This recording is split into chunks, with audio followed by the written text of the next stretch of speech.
Sejarah untuk pertama kalinya Indonesia bungkam Saudi Arabia. Alhamdulillah, selamat Garuda. Marcelino bungkam para kritikus. Persaingan di grup C semakin ketat. Gyökeres gak ada obat, Swedia cukur Azerbaijan. Jerman dan Belanda tertahan.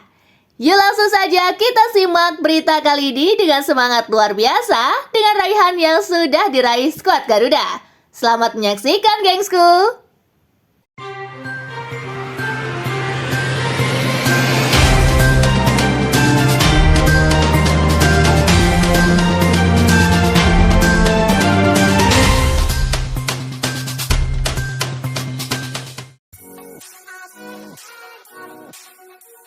Indonesia versus Arab Saudi. Pres Marcelino bawa tim Garuda terbang tinggi. Bermain di Stadion Gelora Bung Karno, Timnas Indonesia meraih kemenangan 2-0 atas Timnas Arab Saudi. Marcelino Ferdinand jadi pahlawan kemenangan tim Garuda berkat 2 golnya.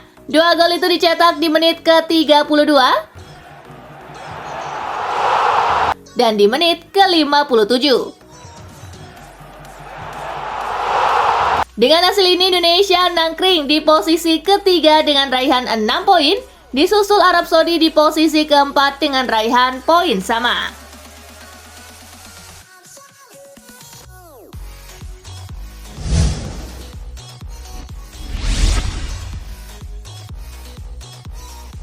China versus Jepang, Samurai Biru menang 3-1. Laga China versus Jepang digelar di Xiamen Egret Stadium. Samurai unggul lebih dulu lewat Koki Ogawa di menit ke-39 dan Ko Itakura di menit ke-45 plus 6. China menipiskan skor lewat aksi Lin Liangming di menit ke-48. Jepang kembali menjauh lewat gol kedua Ogawa di menit ke-54. Tak ada tambahan gol di sisa laga, skor 1-3 untuk kemenangan Jepang menghiasi pertandingan. Hasil itu membawa Samurai Biru memimpin di klasemen grup C sementara dengan 16 poin dari 6 laga, sementara China turun ke posisi ke-6.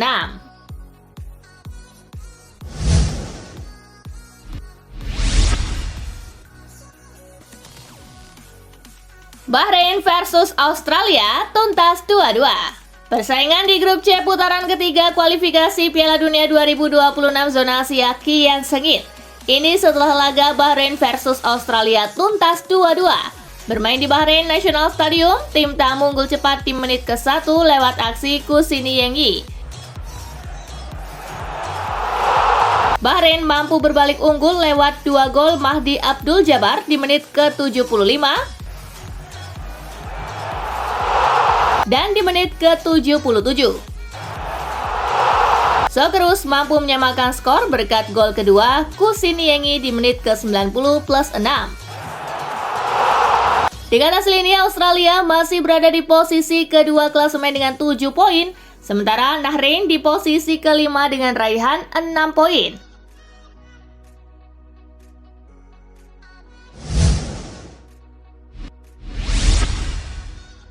Hasil lengkap kualifikasi Piala Dunia ronde ketiga zona Asia hari ini. Korea Utara kalah 0-1 dari Uzbekistan, Kirgistan kalah 2-3 dari Iran, Palestina bermain imbang 1-1 dengan Korea Selatan, Uni Emirat Arab menang 5-0 atas Qatar, Oman kalah 0-1 dari Irak, Kuwait bermain imbang 1-1 dengan Yordania.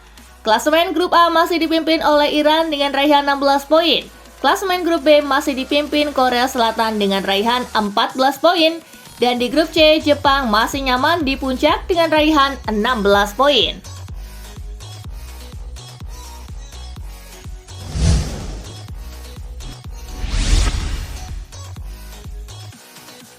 Sejarah kemenangan pertama Indonesia atas Arab Saudi. Indonesia keluar sebagai pemenang di laga kontra Arab Saudi. Kemenangan yang patut dirayakan oleh Indonesia mengingat ini adalah kali pertama dilakukan di putaran ketiga. Terlebih mereka juga menyudahi catatan buruk dalam pertemuannya dengan Arab Saudi. Sebelum ini Indonesia tidak pernah menang dari 13 pertemuan dengan Arab Saudi, rinciannya 2 imbang dan 11 kalah. Indonesia cuma bikin 6 gol dan kebobolan 42 gol.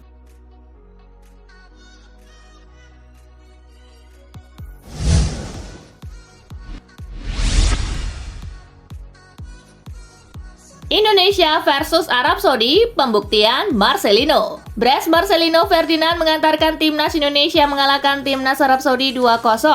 Hal ini seolah jadi pembuktian Marcelino usai sempat banyak dikritik. Marcelino tampil menonjol bermain free roll menopang Rafael Struijk dan Ragnar Oratmangun di lini depan. Selain 2 golnya ini, satu sontekan Marcelino juga menerpa tiang di awal laga.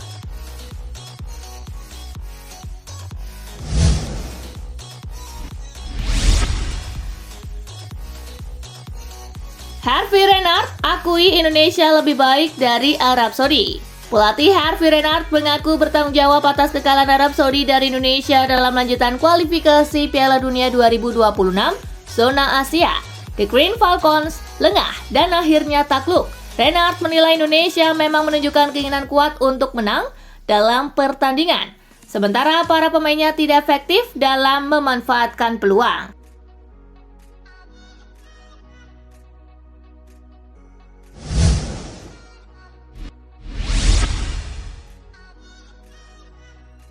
Viktor Gyökeres borong 4 gol, Swedia cukur Azerbaijan. Bermain di Friends Arena, tuan rumah tampil terengginas dengan menggilas tamunya 6-0 tanpa balas. Ke-6 gol Swedia dicetak oleh Dejan Kulusevski di menit ke-10. Viktor Gyökeres di menit ke-26. Gol kedua Gyökeres di menit ke-37. Gol kedua Kulusevski di menit ke-57, hat-trick Gyökeres di menit ke-58, dan quad-trick Gyökeres di menit ke-70. Hasil ini memantapkan posisi Swedia di puncak klasemen dengan raihan 16 poin, sementara Azerbaijan di posisi buncit dengan raihan 1 poin.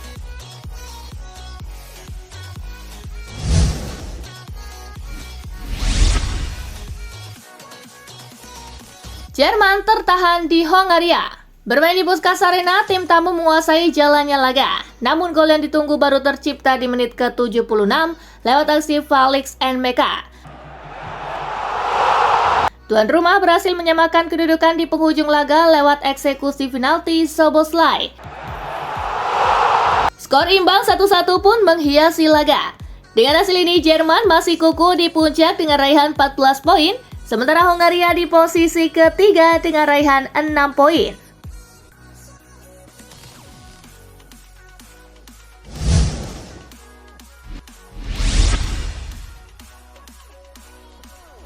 Bosnia versus Belanda selesai 1-1.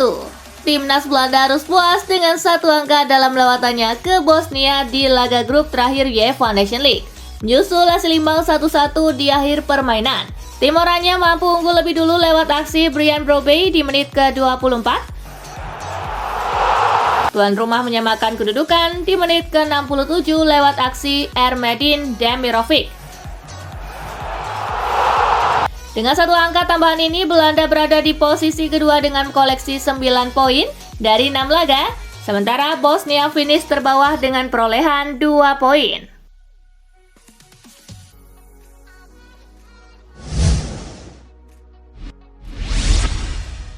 Hasil lengkap UEFA Nations League hari ini. Montenegro menang 3-1 atas Turki, Slovakia menang 1-0 atas Estonia, Albania kalah 1-2 dari Ukraina, Ceko menang 2-0 atas Georgia, Wales menang 4-1 atas Islandia, Malta bermain imbang 0-0 dengan Andorra.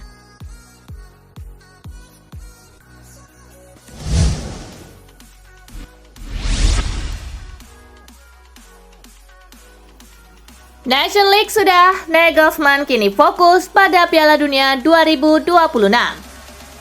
Julian Nagelsmann menegaskan bahwa fokus timnas Jerman saat ini adalah Piala Dunia 2026 setelah memastikan tiket ke babak 8 besar UEFA Nations League.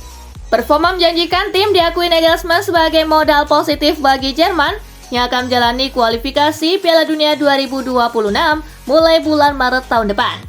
Tidak ada motivasi yang lebih baik sejauh ini ketimbang memuncaki klasemen grup Nations League. Waktu kami terbatas untuk mempersiapkan diri ke kualifikasi Piala Dunia. Harapannya lolos ke Piala Dunia, tutur Nagelsmann.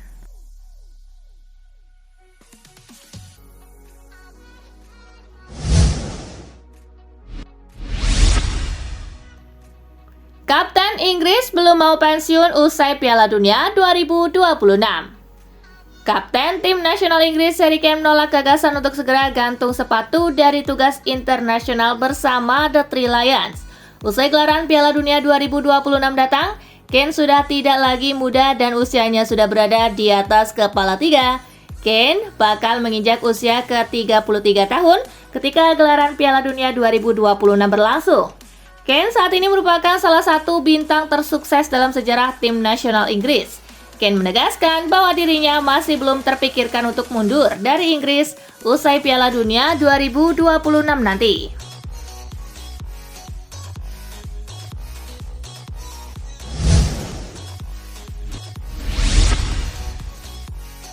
Sunderland tak akan halangi Bellingham jika mau pergi ke Dortmund. Borussia Dortmund dilaporkan tertarik mengamankan Jude Bellingham. Sunderland selaku tim yang mengontrak sang pemain tak akan melarang Jude hengkang lantaran di Borussia sukses membuat saudaranya Jude Bellingham menjadi aset penting di dunia sepak bola. Saat ini sang pemain tengah mentas di Sunderland dalam 18 bulan terakhir dan tengah berupaya membantu tim untuk promosi ke Premier League. Ada kabar yang menyebut Dortmund perlu mengeluarkan 20 juta pound sterling guna membawanya keluar dari Stadium of Light.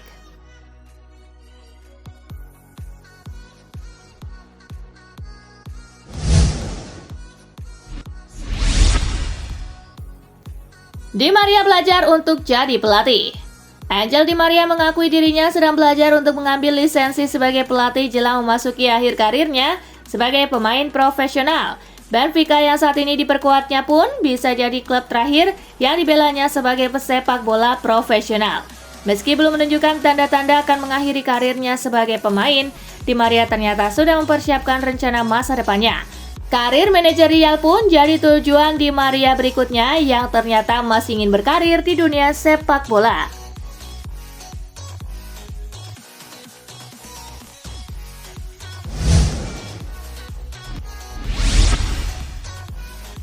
Bagaimana kondisi terkini Lisandro Martinez? Ada update baru seputar Lisandro Martinez. Menurut laporan TYC Sport, Lisandro Martinez sudah dipulangkan Lionel Scaloni ke Manchester United. Kondisi sang bek ternyata tidak memungkinkan untuk melawan Peru. Terlalu berisiko untuk memainkannya di laga tersebut. Jadi ketimbang cederanya tambah parah, Scaloni memutuskan untuk tidak memainkannya dan memulangkannya lebih cepat ke MU, sehingga ia saat ini mengebut proses pemulihan cederanya.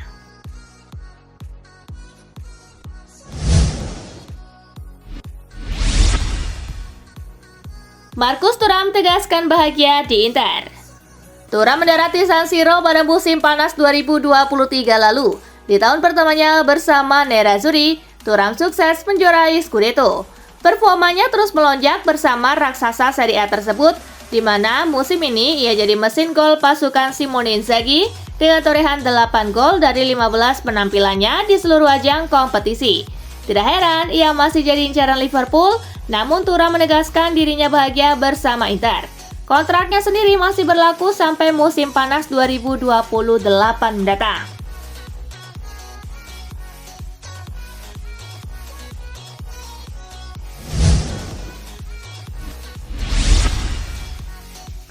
Tim asuhan Luciano Spalletti sangat lemah di bola-bola mati. Dikalahkan Prancis 3-1, kelemahan timnas Italia asuhan Luciano Spalletti mulai terlihat jelas. Lini belakang sangat lemah dalam mengantisipasi bola mati. Ke-6 gol terakhir yang dicetak melawan Italia, semuanya berasal dari bola-bola mati. Satu-satunya sektor yang jadi kekuatan timnas Italia asuhan Luciano Spalletti adalah lini tengah yang sangat kokoh. Meski mereka kesulitan untuk mengirimkan final pass ke lini depan karena minimnya opsi.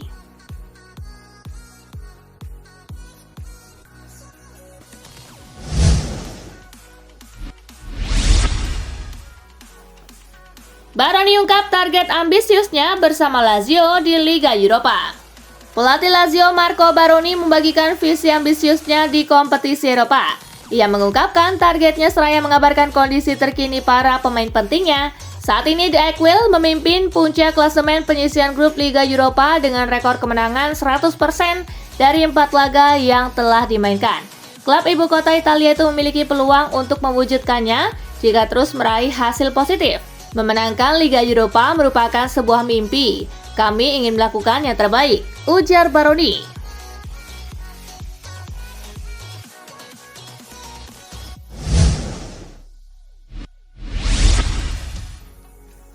Robert Lewandowski ingin bertahan di Barcelona hingga 2027. Setelah musim sebelumnya yang kurang dari yang diharapkan, Robert Lewandowski telah menemukan kembali performa terbaiknya. Mencetak 19 gol dalam 17 pertandingan, menempatkannya di depan striker top lainnya dengan kontraknya di Barca yang akan berakhir pada tahun 2025. Penampilan konsisten Lewandowski musim ini membuat perpanjangan kontraknya hampir pasti. Tampaknya mantan penyerang Borussia Dortmund itu ingin bertahan di Barca setidaknya hingga tahun 2027.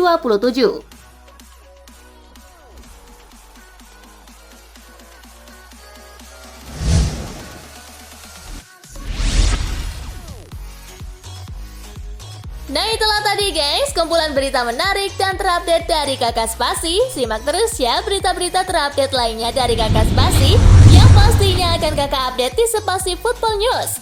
Tapi jangan ditinggalin ya channel Spasinya, karena kakak akan update juga tentang fakta-fakta menarik seputar sepak bola dunia. Dan jangan lupa untuk terus di like, comment, share, dan juga subscribe ya. See you guys!